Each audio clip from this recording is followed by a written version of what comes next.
kusoo dhawaada barnaamijkeena xogta caalamka alaba aynu ku falanqeyno wararka ugu waaweyn dunida iyo sidoo kale ilaha sirdoon ee dunida kuwooda xasaasiga ah.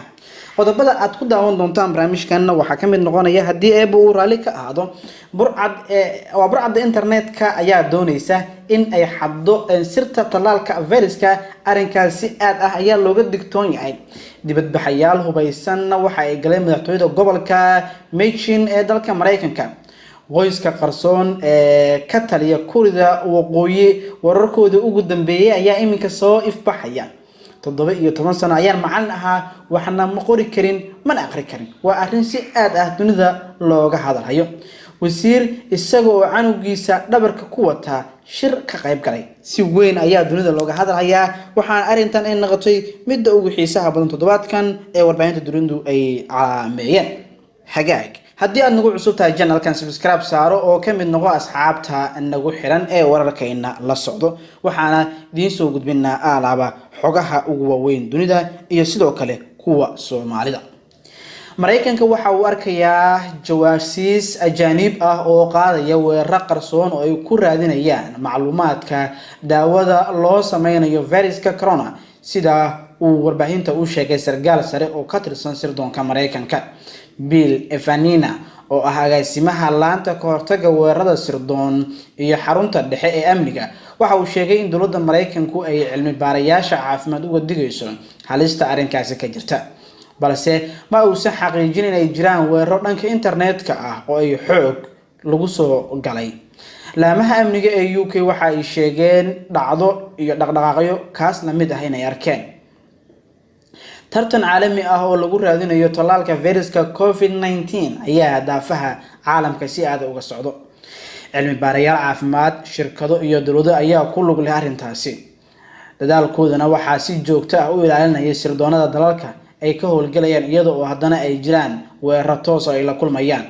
hay-adda FNN waxay bixisaa talada la xiriirta sida looga hortagayo weerarada ajaanibta ee dhanka internetka. waxay la talisaa dowladda Mareykanka, ganacsatada iyo jaamacadaha. dowladda Mareykanka waxa ay isku dayaysaa inay gacan ka geysato shaqada isbitaalka. dowladda Mareykanku waxay isku dayaysaa inay gacan ka geysato shaqada talaalka iyadoo adeegsanaysa barnaamij xawaare kuul oo daadejin ah. dal kasta oo ku hormara sameynta daawada waxa uu marka hore uga faa'iideyn doonaa shacabkiisa inta uusan dunida la wadaagin. bartamihii April sargaal FBI waxa uu sheegay inay jiraan burcad ku dhex dhuumatay macaahidda sameynaya waxyaabaha la xiriira COVID-19. bishii la soo dhaafay ku-xigeenka xeeraha Mareykanka John Demes wuxuu sheegay in mucjiso iyo la yaab ay noqonayso in lagu fakaro in Shiinaha uusan raadinaynin macluumaad dheeraad ah oo arrinkan la xiriira.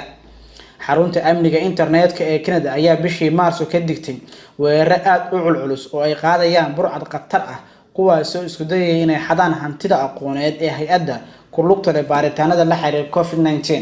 sidoo kale sirdoonada Mareykanka iyo dalalka kale ee reer galbeedka waxay u badan tahay in ay doonayaan in ay ogaadaan waxa ka socda gudaha Shiinaha, sida inay ogaadaan tirada dhabta ah ee dhimashada coronavirus uu sababay iyo daaweynta iyo talaalada ay sameeyeen. waxaa jira walaac la xiriira halista dhanka internetka ay wajahayaan xubnaha caafimaad, taasi oo sababi karta in ay wiiqanto awoodda ay uga hortagayaan cudurkan dilaaga ah.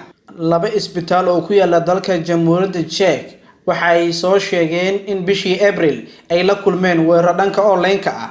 taasi waxay dhalisay dalab aan caadi ahayn oo ka yimid laanta sirta ah ee Mareykanka.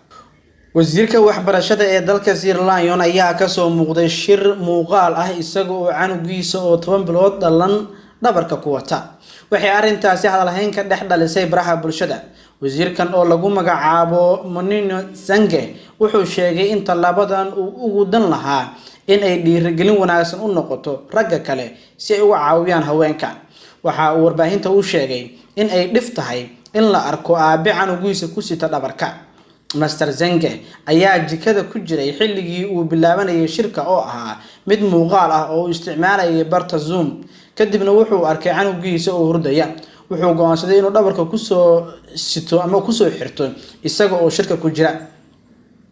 waxay arrintani fakar ku reebtay rag badan oo aan ilmahooda qaadi jirin waxayna tusisay in ay ku dadaali karaan xanaaneynta caruurtooda waxaan leeyahay saaxiibo badan oo aan weligood xaafad waxba ka qabanin ama caruurtooda aan haynin ayuu yiri ragga qaar ayaa qoraal wasiirku u soo dhigay Twitterka ugu jawaabay iyaga oo tusaya dadaalka ay caruurtooda u sameynayaan wuxuu dhiirigelin u yahay rag badan oo ku nool Sierra Leone iyo guud ahaan qaaradda waa nin aanan rumaysnayn in haweenka oo kaliya ay saaran tahay mas'uuliyadda daryeelka caruurta waxaa intaasi sheegtay Minette Mechix oo u dooda xuquuqda haweenka dalkaasi